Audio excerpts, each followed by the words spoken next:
All right, I'm Mike Moranto, reporting for DamonWildcats.com, and joined right now by our head women's basketball coach, Jennifer Banker. And Coach, been a little while since we got to sit down and talk a little bit.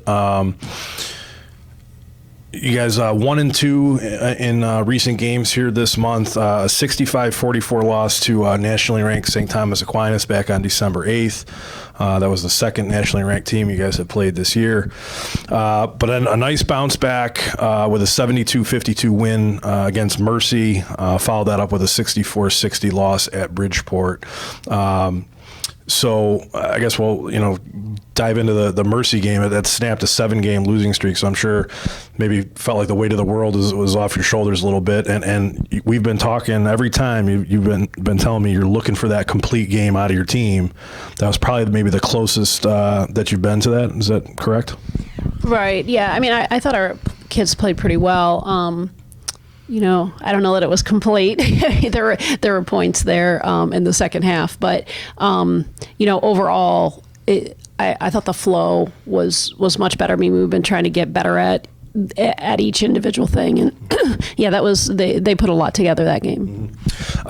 You come back 2 days later, Bridgeport, a team that we've had some success against, but it's been kind of an even split as far as the history of that series going back the last couple of years. They end up getting you in the end, like I said, 64-60. Fifth loss this year by 7 points or fewer. So you guys are playing close games. What happened in that one? Right. I mean that's just it. We talked about. I mean, we're right there really with almost everyone, and it's just a matter of making the right play at the right time so that. Our team played pretty well in that game for the majority of the game, and then a few crucial errors affected that. So we've got to cut out those crucial errors. The headline player, I think, coming out of the week was Caroline White. She ends up getting East Coast Conference Rookie of the Week honors. First player to do that for Damon since Sarah Saba back when she was a freshman. Sarah's, of course, now a senior. But Caroline, 14.5 points, 6.5 rebounds in the 2 games last week. What did you see out of her? Did she have a good week of preparation leading up to those games that led to some success? She did. Caroline's one of those players who plays hard all the time, and so that's always a given. She'll always play hard. She actually got hurt the first weekend, and that I think was nagging her for a little bit, and I think she finally feels healthy again. So that, as well as getting in the gym and doing some reps, she had a great weekend for us. And she's doing it a lot of damage from the 3-point line. Started out the year 4 for 22 from 3-point range in the first 7 games. In the last 4, 8 for 15, and she's made at least 2 3-pointers in 3 straight games.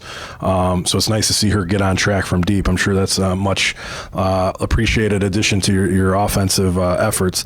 Also, Tiara Filbert, redshirt freshman.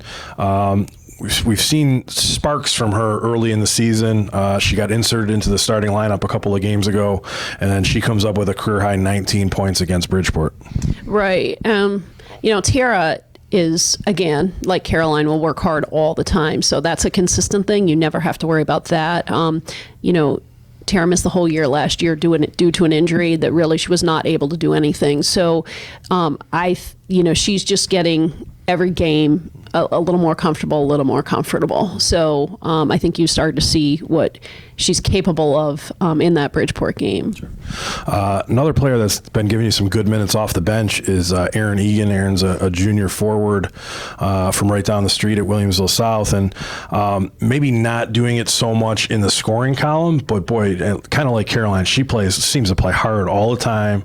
She's around the ball and has been filling up some of those other stat lines. 6 blocks against St. Thomas Aquinas, I think 9 rebounds against Stack.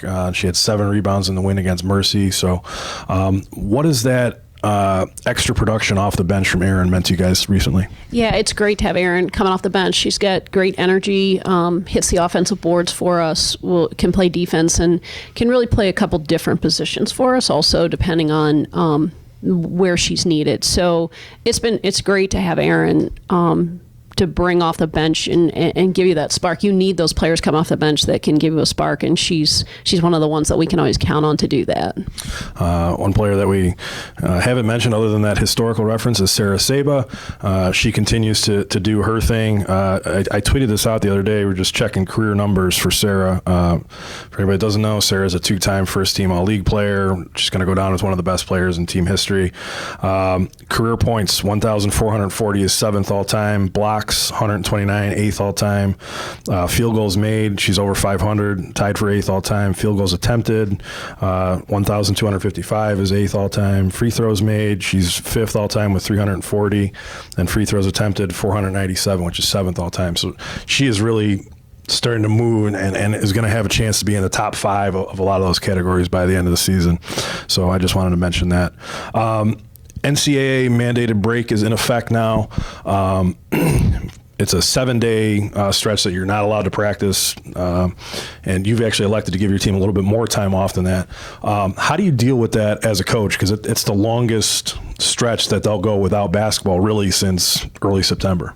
Right. Well, I mean, I guess the only thing you can say is that everybody's in the same boat.